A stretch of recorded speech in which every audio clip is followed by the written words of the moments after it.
The topic is Brown versus the Board of Education and segregation in public education in the South.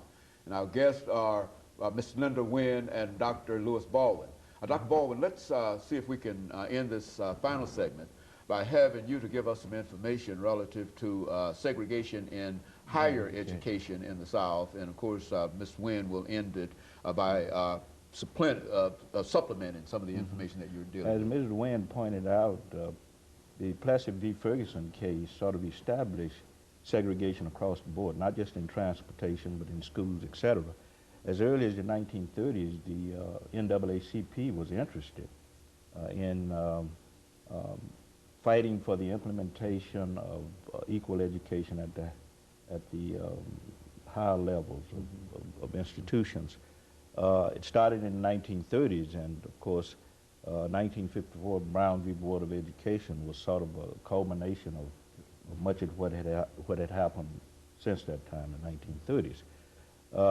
But the impact of that decision on higher education was not great in the first 10 years.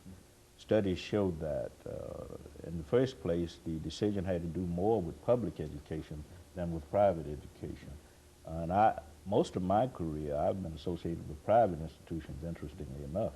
But when you look at public institutions, you don't see a great impact of the decision on those institutions, particularly in the South, largely because of the resistance and defiance that I talked about earlier. Some statistics show that if you're looking at the period from 1955 up to 1965, for example, that the implementation of the decision occurred on a level of about slightly more than 2% in the southern states. But when you get to the border states, you get a higher percentage. But I think there was the feeling in the South, has long been the feeling in the South, that the federal government is trying to impose something on educational institutions. And I think that accounts in large measure for the kind of resistance and defiance that went on.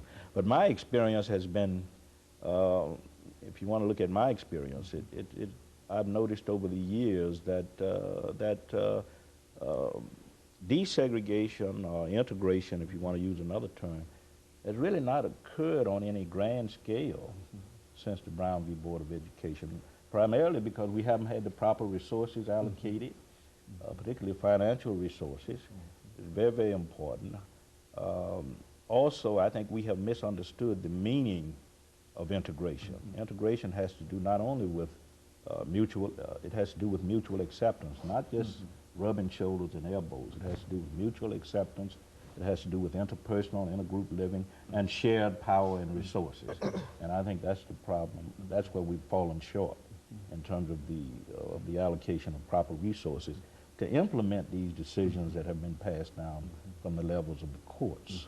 Would you agree with that the implementation has been sort of stymied because of available resources? I think the implementation was stymied because of resources. Also, right after Brown v. Board passed, you can't forget about the Southern Manifesto, which was signed by almost all of the Southern senators and representatives, with the exception of the senators and representatives in Tennessee, Albert Gore, Percy Priest, and there was another one I can't call his name right off the top of my head. But they did not sign the Southern Manifesto, which makes Tennessee a little unique in that respect. Dr. Why don't you explain what the Southern Manifesto was? Well, the Southern Manifesto was a group of Southern congresspersons coming together and vehemently opposing the decision of Brown versus Board of Education.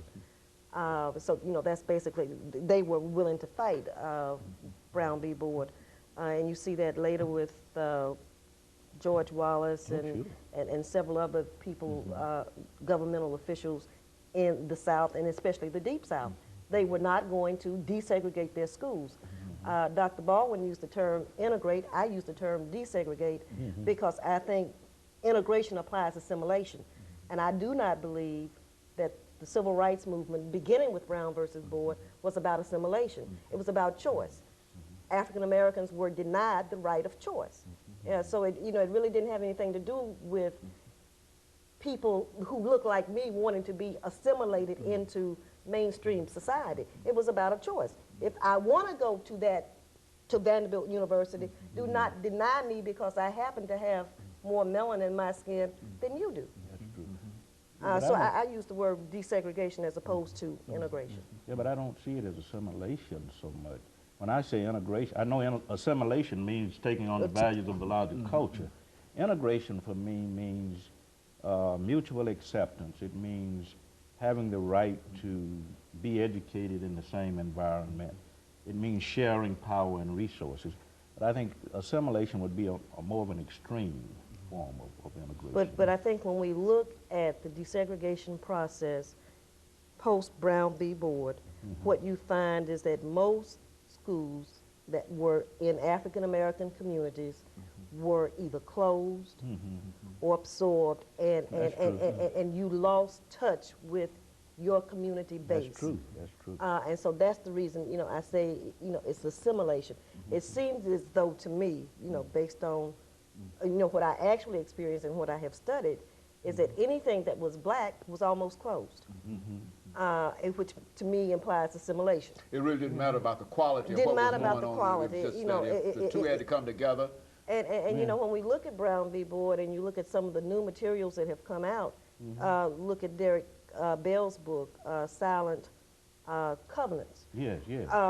You know, he mentions the fact that post-Brown v. Board, prior to that, black Americans did not view themselves as a race that was in turmoil and conflict. Post-Brown v. Board, and especially in the last 20 years, we have heard, you know, things about the African American community, the disintegration of the family. Oh, sure. And you know, I tend to agree with Bell's thesis. Maybe the court should have focused on the equal, as opposed, you know, putting the separate and equal really, and making it equal. But see, shared power is needed to do that. Right, and I agree that shared power is very much needed. But, and if you look at Charles Ogletree's book, With All Deliberate Speed, you know, it's very interesting what the court did in the 1955 decision. Because in the Brown 2, because they inserted the words with all deliberate speed, which gave the South the opportunity to do what? To take it as slowly as it wanted to. And I mean, again, when you speak about Nashville and its public educational system, we just ended a case in Nashville not too long ago. This started in 1955. Exactly. And it ended in the 90s. I mean, that's all deliberate speed.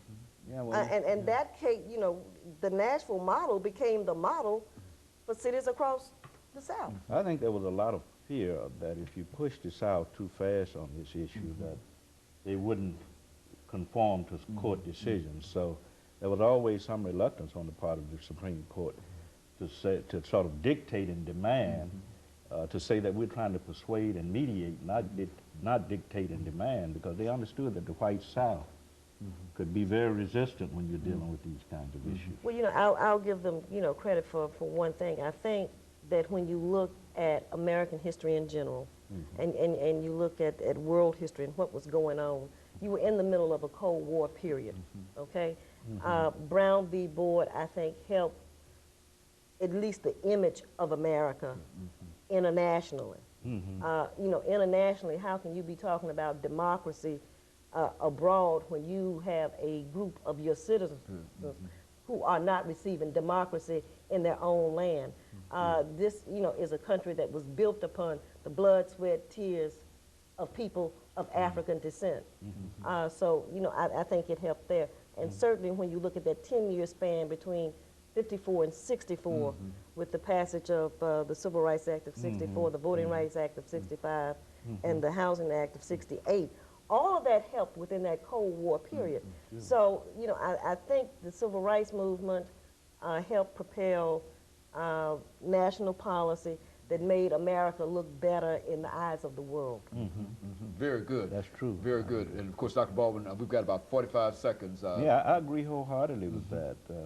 Growing up in the South, I saw how the white South responded. They really didn't care how the world portrayed America. And people like George Wallace and Lester Maddox Maddox. often said, why should we care about Eastland how out the of world Mississippi. views us?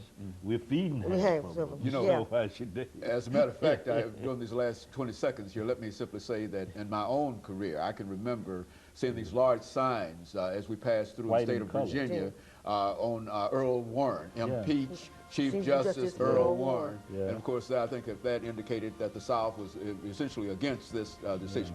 And of course, let me encourage our audience to tune in again next week for another informative edition of Comments with Dr. James Haney, where we will again talk about the issue of Brown versus the Board of Education.